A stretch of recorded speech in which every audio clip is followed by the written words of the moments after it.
Hi, I'm Ryan Szymanski, curator for Battleship New Jersey Museum and Memorial. And today we've got a very cool video about a new artifact that we found in the collection. Now this is an object that we've had forever. I found it in one of the curatorial offices when I moved onto the ship. For those of you who don't know, there was a turnover in the curatorial staff here at the museum right before I started. So when I started, there was nobody else here to show me what had been done, what still needs to be done, why things were in certain places. And so over the last 8 years, we've sort of figured it all out all over again. So one of the objects that was in the curatorial spaces, not down in the collection spaces where it would be stored if it was an artifact, was this bag and its contents. And in the course of taking over these spaces, it got moved down below and tucked out of the way and utterly forgotten about until earlier this week. Now, before we go any further, this is a 1980s era artifact of the ship. If you want to find out more about the 1980s onboard Iowa-class battleships, you're going to want to check out a copy of Paul Stilwell's Battleship New Jersey. This is not just a reprint of the old Battleship New Jersey book that he had published in the mid-80s. That book did not cover the end of the ship's career. The battleship was still in commission when it first came out. So now that he's finished his best-selling book on Admiral Willis Lee, one of Battleship New Jersey's admirals, he completely rewrote this book to include the end of the ship's career and some of the museum era on board. This book is going to be available for sale on Amazon on August 5th. At that time, it will also be available on Naval Institute Press's website. It is a Naval Institute Press book. So if you're already a member of them, go over there and you'll get a discount on it. And we are going to get some copies of these for Battleship New Jersey's store, but we likely won't have any on August 5th when it goes live, and you probably want it right away. We do have a couple of signed copies of this book for sale. If you're interested in buying those, they will be a little bit more expensive than the standard one. But signed by the author, Paul Stilwell, who actually served on board Battleship New Jersey in 1969 and then sailed on her again in the mid-1980s as he was researching this book. One of the things that Paul talks about in the book from near the end of the ship's career are the ship's Tomahawk missiles. It's a fantastically complex and advanced weapon system given the rest of the analog systems that the ship is made up of. And so it's no surprise that we're still finding objects around the ship that are part of that Tomahawk system. And you guys who were in the Navy in the 80s may even recognize this laptop case with the grid name on it. So let's see, where's our zipper on here?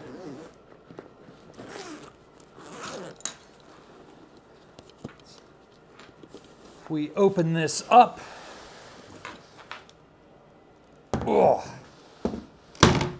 we have this old grid laptop.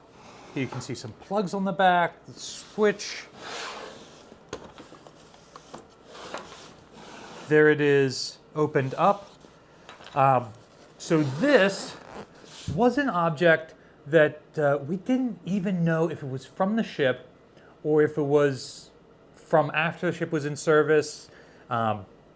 It looks pretty different than the laptop I used, but I didn't know if it wasn't one of my predecessors, early 2000s era computers. We have a ton of like Windows 95 computers on board from when the museum first opened up. So it wasn't immediately obvious that this was a ship artifact. Now check this out. The bag also comes with most of the accessories here. You got all your cords, your power cord, and everything else. But we happen to have a former crew member from the weapons department on Battleship Missouri visiting us, Lieutenant Troy Mellon, who has helped us with research for specifically the missile systems, but a lot of other stuff around Iowa-class battleships in the past. And he came all the way out from Colorado to visit the museum, and we were walking around in CEC. He mentioned how there was a laptop that they would plug into the Tomahawks for running training scenarios off of. And Libby immediately remembers this old laptop that we have in the collection space. So a little bit later in the tour, we took him down there to see, is this what you had in mind? Was it for a supply department or someone else on the ship? Or does it just antedate the ship entirely? And as soon as he saw the grid name on the laptop case, as soon as he saw this case, he was like, oh my God, that is the thing I was talking about. We still have it. Never been on display before, never been seen before. So he took it and he took the cords out, plugged it into the wall, and the thing still powers up. Now, unfortunately, the motherboard on here has a little battery on it, and if you're not running it constantly, that battery will lose its charge and die, and then the thing just won't boot up. So the screen will come on, but it cannot boot up beyond that because it's been more than 30 years since this has run. Troy told us a great story about when he was doing training and evaluating after he left the battleships as his next job. He would go around to different ships, and if they pulled out this training thing and turned it on and the battery was dead, he knew they didn't use it often enough. I think that's absolutely hilarious. Great piece of additional information to go with this.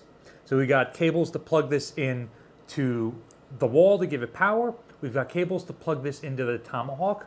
Essentially, you're unplugging one of the input or output cables for the Tomahawk, so it's not sending a signal to a launcher anymore, and plugging it into this instead. And this is feeding the program that's on it, whatever scenario you want to play through the computer, into the Tomahawk screen. So an operator can sit there as if it's a real scenario and plug stuff in and then be evaluated on how well they do. Interestingly, Lieutenant Mellon told us that he believes that the Battleship New Jersey and the destroyer Merrill were the only two ships to get TP, that is the Tomahawk Evaluation Planning. It's the simulator that we have up in the Combat Engagement Center for running the Tomahawk. And essentially, because New Jersey is the first surface warship being fielded with these, and I imagine Merrill is second or third, like one of the next ones, they get this early system. But then later on, newer blocks of Tomahawks just take that technology and have it intrinsic to the system instead of having to have a whole nother system in there set up. So this is an actual training computer that was used on board Battleship New Jersey when she was in service and was left on board. Really cool thing about this, Grid basically makes the first laptop computers. Adjusted for inflation, if the Navy was to buy this computer today, it would cost $25,000. As opposed to you go to Best Buy and you can buy like a little tablet computer for like $200. You can buy a pretty decent computer for a couple $100. So that shows you how early this technology is. This is missing one part, according to Lieutenant Mellon. You should be able to plug into this, and we've got the cord for it, and then plug into another separate box that'll read the old 5 1/4 inch floppy disks. And those floppies are what would hold the program. So he's telling us about that. You want to play a training scenario, you put in the floppy for this scenario. And Libby remembers, hey, we found some floppies like that on board. And again, we didn't know if they were for the ship, if they were older technology that the museum had used way back in the dark days before we were out of grade school yet. And she went and she found unknown 5 1/4 inch diskettes. And she pulled these out, and sure enough, they are the original training scenarios that are supposed to play on this, plugged into a Tomahawk console. So we've got one that's 4 hours long. It's got some GPS coordinates on here, or some latitude and longitude coordinates on here for the Sea of Japan. One that's 6 hours long for Southern California. We've got a couple more here. Looks like the sticker peeled off of that one. No sticker. Here's a loose sticker for the Mediterranean, Jacksonville operating area, the North Atlantic Ocean, a 2-hour scenario for Southern California. No sticker here. Here's 2 stickers. Roosevelt Roads. Oh, Virginia Capes. So all of these common operating areas where ships would operate. Oh, and here's one that's loose in the box. It's probably one of those missing ones. The Western Caribbean. So sure enough, here's a couple hour long scenarios that you could run for an entire watch. And then he said the scenarios that they would bring out when they were evaluating people would be something like 40 hours long, so that a single 6-hour watch stander can't complete the scenario. You would end up evaluating several watches through CEC, and you'd also get to evaluate how they hand over the information to the incoming watch and things like that.